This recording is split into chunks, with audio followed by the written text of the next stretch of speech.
নমস্কার, কেমন আছেন সবাই? ভিলেজ লাইফের নতুন একটি ভিডিওতে সকল বন্ধুদের স্বাগত জানাই। তো বন্ধুরা, আজকে আমরা পড়াশোনা নিয়ে আলোচনা করছি। এখানে আপনাদের আপার প্রাইমারি টেট কিন্তু আমাদের সামনেই হবে। আপার প্রাইমারি টেট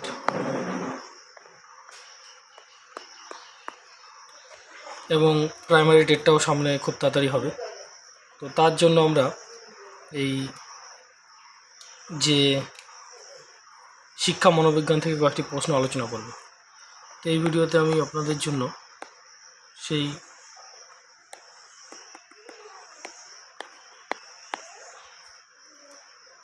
সেই দিকটাই দেখাবো, গুরুত্বপূর্ণ কতগুলো প্রশ্ন। তো চলো শুরু করা যাক। শিক্ষা মনোবিজ্ঞানের জনক কাকে বলা হয়?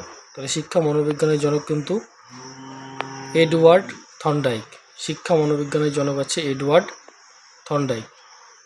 তাহলে আমরা শিক্ষা মনোবিজ্ঞানের জনক বলবো এডওয়ার্ড থর্নডাইককে। প্রচেষ্টাও ভুল, যেটাকে বলছি ট্রায়াল অ্যান্ড ইরোর শিখন তত্ত্বের প্রবক্তা হচ্ছে থর্নডাইক। তাহলে প্রচেষ্টাও ভুল, এই তত্ত্বের প্রবক্তা থর্নডাইক। প্রাচীন অনুবর্তন তত্ত্বের জনককে ইভান প্যাভলভ। এটা মনে রাখতে হচ্ছে, প্রাচীন অনুবর্তনের জনক হচ্ছে প্যাভলভ। আর সক্রিয় অনুবর্তনের জনক হচ্ছে স্কিনার। ঠিক আছে, প্রাচীন অনুবর্তন প্যাভলভ এবং সক্রিয় অনুবর্তন স্কিনার। অন্তর্দৃষ্টিমূলক শিখন তত্ত্বের প্রবক্তা কারা? কোহলার, কফকা আর হচ্ছে ওয়ারদিমার। এটা হচ্ছে অন্তর্দৃষ্টিমূলক শিখনের কিন্তু এই তিনজন গুরুত্বপূর্ণ। কোহলার, কফকা, এনার নামটা একটু আলাদা ছিল, কফকা হয়তো, আর ওয়ারদিমার। এটাকে গেস্টালবাদীও কিন্তু বলা হয়ে থাকে। গেস্টাল কথাটির অর্থ কি? অবয়ব, আকৃতি বা সামগ্রিক রূপ। ঠিক আছে। শিখন হলো অভিজ্ঞতা ও প্রশিক্ষণের মাধ্যমে আচরণের পরিবর্তন। উক্তিটি কার? ওটি হচ্ছে গেটসের। গেটসের। বুদ্ধির দ্বি উপাদান তত্ত্ব বা টু ফ্যাক্টর থিওরি কে দিয়েছেন? Charles Spearman. কে দিয়েছেন? স্পিয়ারম্যান দিয়েছেন। বুদ্ধির দলগত উপাদান তত্ত্ব, গ্রুপ ফ্যাক্টর থিওরি, এটা কে দিয়েছে? থার্স্টন। বুদ্ধির ত্রিমাত্রিক তত্ত্ব, জেপি গিলফোর্ড। তাহলে ত্রিমাত্রিক তত্ত্ব দিয়েছে গিলফোর্ড। আর বহুমুখী বুদ্ধি তত্ত্বের প্রবক্তা হচ্ছে হারওয়ার্ড গার্ডনার। বহুমুখী তত্ত্বের প্রবক্তা হচ্ছে হারওয়ার্ড গার্ডনার। প্রথম বুদ্ধির অভিক্ষা, এটা কে বলেছেন? আলফ্রেড বিনে সাইমন। প্রথম বুদ্ধির অভিক্ষা হচ্ছে আলফ্রেড বিনে সাইমন। আর মানসিক বয়স ধারণাটির প্রথম কে বলেছেন? এটা হচ্ছে আলফ্রেড বিনে বলেছেন, কিন্তু আমাদের প্রথম বিনে বলেছেন। বুদ্ধাঙ্ক ধারণার প্রবর্তককে? এটা হচ্ছে উইলিয়াম স্টার্ন, বুদ্ধাঙ্কের ধারণার প্রবর্তক। আর উইলিয়াম, মোটা করে দিই, হ্যাঁ ঠিক আছে।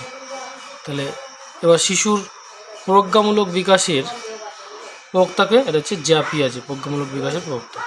পিয়াজের মতো প্রজ্ঞামূলক বিকাশের কয়টি স্তর? এটা হচ্ছে 4টি স্তর। এটা কি? সংবেদন চালকমূলক স্তর, প্রাক সক্রিয়তার স্তর, মূর্ত সক্রিয়তার স্তর এবং যৌক্তিক সক্রিয়তার স্তর। পরে প্রশ্ন, স্কিমা শব্দের প্রথম ব্যবহার কে করেন? এটা হচ্ছে বার্টলেট। পরবর্তীতে এটি পিয়াজে কিন্তু জনপ্রিয় করেন, এটা মনে রাখতে হবে। পিয়াজে কিন্তু এটাকে জনপ্রিয় করেছিলেন। জোন অফ প্রক্সিমাল ডেভেলপমেন্ট, যেটাকে বলছি জেডপিডি, এই জেডপিডির ধারণা কে দিয়েছিল?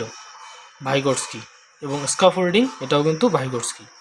নৈতিক বিকাশ তত্ত্বের প্রবক্তাকে? এটা হচ্ছে কোহলবার্গ। নৈতিক বিকাশের তত্ত্ব হচ্ছে লরেন্স কোহলবার্গ। মনোসামাজিক বিকাশ তত্ত্বের প্রবক্তা হচ্ছে এরিক এরিকসন। মনোসামাজিক বিকাশের প্রবক্তা এরিক এরিকসন। এরিকসনের তত্ত্বে বিকাশের কয়টি স্তরের কথা বলা হয়েছে? 8টি। এরিকসনের তত্ত্বে বিকাশের 8টি স্তরের কথা বলা হয়েছে। ল্যাঙ্গুয়েজ অ্যাকুইজিশন ডিভাইস বা ল্যাড, এর ধারণা কে দিয়েছেন? Noam Chomsky. ইনি কিন্তু ভাষার বিকাশের উপর বিশেষ গুরুত্বপূর্ণ তথ্য দিয়েছেন, আর সেখানেই তিনি এই ল্যাড বা ল্যাঙ্গুয়েজ অ্যাকুইজিশন ডিভাইসের কথা কিন্তু বলেছেন। নোয়াম চমস্কির এই ভাষার বিকাশের শিখন পদ্ধতি কিন্তু খুব গুরুত্বপূর্ণ। শিশুকেন্দ্রিক শিক্ষার জনক হচ্ছে জ্যাক রুশো। কিন্ডার গার্ডেনের প্রবক্তা হচ্ছে ফ্রয়েবেল। মন্তেশ্বরী হচ্ছে মারিয়া মন্তেশ্বরী। প্রজেক্ট পদ্ধতি, এটা কে আবিষ্কার করেন? William Kilpatrick. ডাল্টন প্ল্যান, এটাকে বলেন হেলেন পার্কহার্স্ট। বেসিক এডুকেশন বা বুনিয়াদী শিক্ষা হচ্ছে গান্ধীজি। আমাদের মনে রাখতে হবে, বেসিক এডুকেশন বা বুনিয়াদী শিক্ষা হচ্ছে Mahatma Gandhi. Micro teaching, Dwight W Allen. Pedagogy শব্দের ব্যবহার করেন শিখন বা পড়ানোর কৌশলকে বলা হয় কিন্তু। ডিসলেক্সিয়া শিখন অক্ষমতা, ডিসলেক্সিয়া হচ্ছে পঠন অক্ষমতা, রিডিং, ঠিক আছে। ডিসগ্রাফিয়া মানে হচ্ছে গ্রাফিয়া, রাইটিং। ডিসক্যালকুলিয়া মানে হচ্ছে ম্যাথামেটিক্স, গণিতে অক্ষমতা। অটিজম কি? সামাজিক যোগাযোগ ও মিথস্ক্রিয়ার ঘাটতি, মানে সে যোগাযোগ করতে পারছে না ছাত্রছাত্রীদের সঙ্গে, মিথস্ক্রিয়া করতে পারছে না। এডিএইচডি কি? Attention deficit hyper activity disorder, এটা কিন্তু শিশুদের মধ্যে দেখা যায়।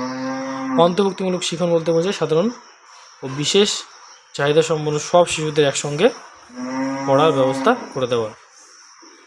পরে প্রশ্ন, ব্রেইল পদ্ধতি কাদের জন্য ব্যবহার করা হয়? এটা হচ্ছে দৃষ্টিহীন শিক্ষার্থীদের জন্য। ব্রেইল পদ্ধতির কয়টি বিন্দু থাকে? 6টি বিন্দু থাকে। সিসিই কি? Continuous and comprehensive evaluation. গঠনমূলক মূল্যায়ন, ফর্মেটিভ অ্যাসেসমেন্ট, এটা হচ্ছে শিক্ষণের চলাকালীন সময় হয়। আর সামগ্রিক বা চূড়ান্ত মূল্যায়ন হয় কোর্স শেষে।